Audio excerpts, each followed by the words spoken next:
Thank you. Welcome, everybody. If there's anybody new here, I'll tell you roughly what we're going to do. Each of our three speakers is going to speak on the other and the stranger from the perspective of their distinctive religious traditions. They'll each speak for about 20 minutes, and then they will ask each other questions for about 10 minutes or 15 minutes. So they will interrogate each other a little bit. And then we will throw the floor open for questions from you. And we ask that you write those questions down and that you hand them down to the end of the row. So as the three talks are going on, if a question comes to mind that you want answered, please write it down and pass them down this way to those ends of the row. And we'll pick them all up at the time that the last one of the three of them finishes speaking. And then I'll take those and collate them. And I will, so we avoid duplicates and things like that. And then I'll ask them each of the questions that you asked. And I might work in my own questions too. Then I will wrap things up with some observations about what we've all heard. We are going to do one thing different and take advantage of the fact that Rabbi Schlesinger has been here for a couple of weeks now, speaking publicly, as he did last week here, about a project that he and Ali Abu Awad have in the Palestinian territories and Israel. And we're going to ask him to kind of close out our program this evening by just giving us another 5-minute description of that program because it relates so directly to this topic of the other and the stranger. Okay, but without further ado then, I'm going to ask that the first of our speakers speak, and I guess anyway, Doug, why don't you get going for us, because you looked me in the eye. Good evening. The theological foundation for this conversation here this evening from the Christian perspective is creation. The Apostle Paul, writing to the Ephesians church, reminded them that when he, Paul, got down on his knees to pray, that he was talking to his words, the God, the Father, from whom every family in heaven and on earth derives its name. Our creation by God makes us all members of the same human family. This is what Paul meant when in his sermon on Mars Hills before the philosophers in Athens, he told them that we are all, every human being, all of us, we are God's offspring. Paul said God has made from one blood every nation of mankind to live on the face of the earth. And so I suppose that I could sit down right now and feel pretty confident that I had covered my assignment here this evening of trying to explain the Christian perspective on the other and the stranger. Our creation by God makes us one people. Our creation by God makes us one family. And technically, this means that there are no outsiders. There are no strangers, there are no others. On paper, in principle, this is absolutely true. This is the way that God intended things to be. It's God's creative intent. But the fact of the matter is that things right now are not the way that God intended them to be, at least from the Christian perspective. From the opening pictures of shalom that the book of Genesis draws for us, where everybody and everything fits together with everybody and everything else in a web of perfect harmony and well-being, just like the pieces of a puzzle that make a beautiful picture, the stories that follow the opening stories of Genesis, that follow that beginning portrait of original blessing, what we have then are stories of its gradual unraveling. The scholars talk about the stories of Genesis chapters 1 through 11 as etiological stories, that is, stories of origin, stories that explain to us why things are the way they are. We have in us, all of us, this innate sense, what some of the more poetic theologians have called an echo of Eden, a sense that tells us that things are supposed to be together, fit together, work together in perfect harmony, but then our experience of life in this world collides with that impression.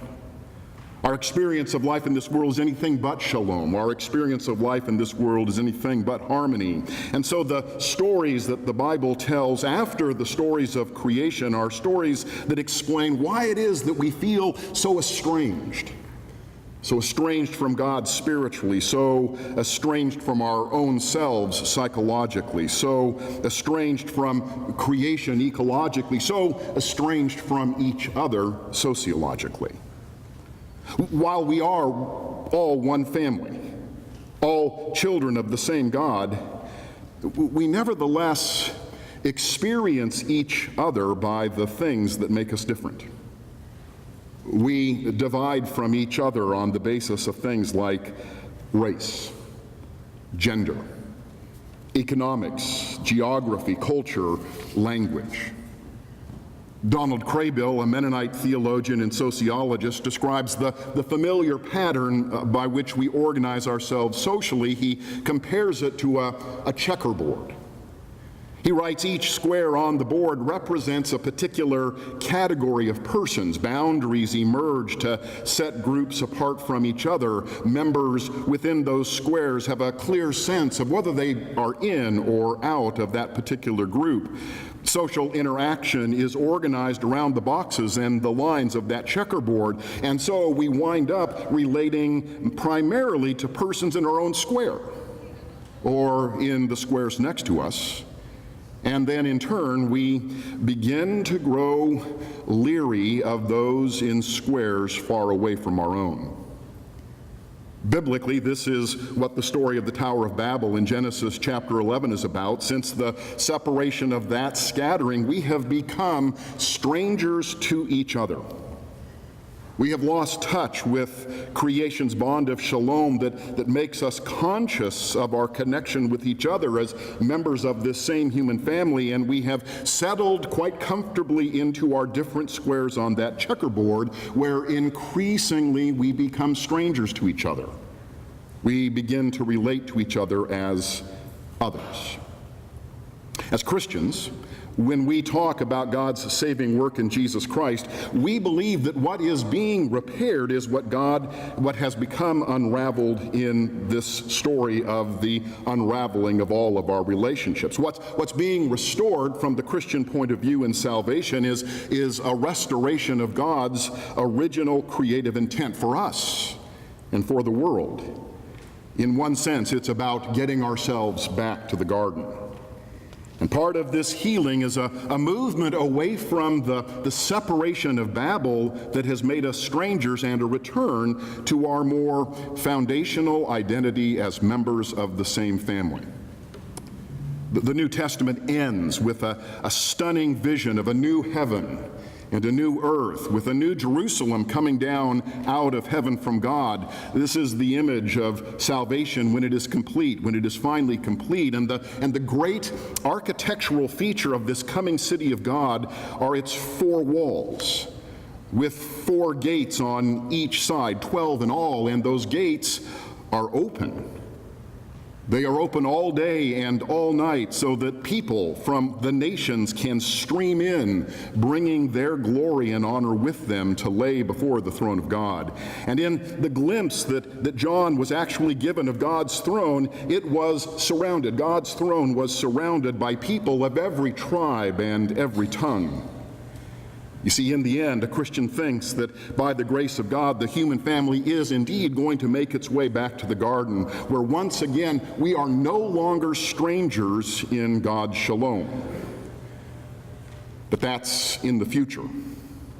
Until that day comes, we who are Christians try to embody what it is that we know that God is bringing about in a gradual process of healing in Jesus Christ. We commit ourselves to that exercise to the best of our abilities. We lean into that future that we believe God is bringing about. We who are Christians regularly pray, "Thy kingdom come, thy will be done on earth as it is in heaven." That's the first part of our family prayer. And believe me when I tell you that I can't pray those words and mean those words and then sit idly by, indifferent to what it is that I know that God wants for us, what I know what God wants for our world. John Killinger put it like this. He said, when you pray these words, you find yourself wanting to redesign the world in such a way that people are made to suffer less. You want hungry people to be fed, infirm people to walk. You want blind people to see and deaf people to hear. You want parents to love their children and children to grow up happy and morally committed to the right things. And you want strangers to be treated with respect. You want strangers to be treated with dignity. You want strangers to be treated with compassion. Because the New Testament makes it absolutely clear that this is something that God wants. In Matthew chapter 25, in his instructions on the kinds of things that he expected his disciples to be doing out of their devotion to him, Jesus Christ specifically talked about taking in the stranger. I was a stranger, Jesus said, and you welcomed me. Behind this spiritual truth was the literal truth of Jesus' own experience as a refugee. Matthew tells us that when King Herod went on his rampage, killing all of the baby boys in the vicinity of Bethlehem right after Christ's birth, that Joseph packed up the family and fled to Egypt, where they lived, the Holy Family lived as sojourners. Strangers, others. Somebody welcomed them there. Somebody provided for them there. Someone took them in there. And in turn, Christ expected his disciples to do the same things for others.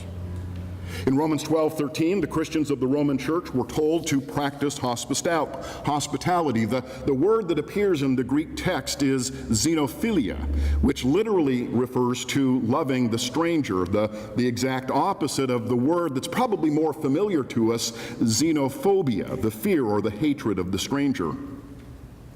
Paul said that loving the stranger and the sojourner is a characteristic of someone who is in the process of being transformed by the person and the work of Jesus Christ. In other words, this is something Christians characteristically do. And the author of the New Testament book of Hebrews makes the same exact point when he or she wrote, "Be not forgetful to entertain strangers." Entertain here in the text does not refer to inviting them to the movies, or buying them a nice meal, or singing them a happy song. No, what entertain in context means is to open your hands, to open your arms, to open your hearts, to open your homes, to open your churches to them. And according to Adolf von Harnack, the important German theologian and church historian from a century ago, the impact of the ancient church in the ancient world was in no small part due to the fact that the Christians did exactly this. They loved people in specific and concrete ways. By giving alms to the poor, especially to widows and orphans. By caring for the sick, the infirm, and the disabled, by providing for the needs of prisoners and those languishing in the mines, by taking care of the dying, the enslaved, those devastated by natural disasters like earthquakes and floods, by finding work for the unemployed and taking care of the unemployable, and by welcoming sojourners and making room in their lives for strangers. When Christianity jumped from its exclusively Jewish incubator to the whole wide world in the front room of the house of a Roman centurion named Cornelius in Caesarea, Peter stated the principle that has informed the Christian conscience ever since.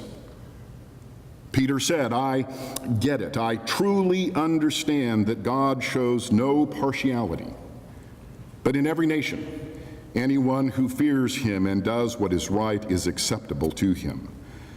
Understand, Peter didn't come to this conclusion easily. He didn't come to this conclusion quickly. The ways of Babel are strong in us. That social checkerboard is tattooed, it would seem, indelibly on our soul. This truth had to hit Peter like the proverbial 2x4 up the side of a Missouri mule. and then it had to grow. It had to grow in him gradually from the inside out. And as a Christian, this is how I believe it still works. Things change for the better in ourselves. Things change for the better in our world from the inside out. A heart that has been welcomed home to the love of God in Jesus Christ is a heart in which room will be made for the other and the stranger, because that's what God wants. And that's how God works.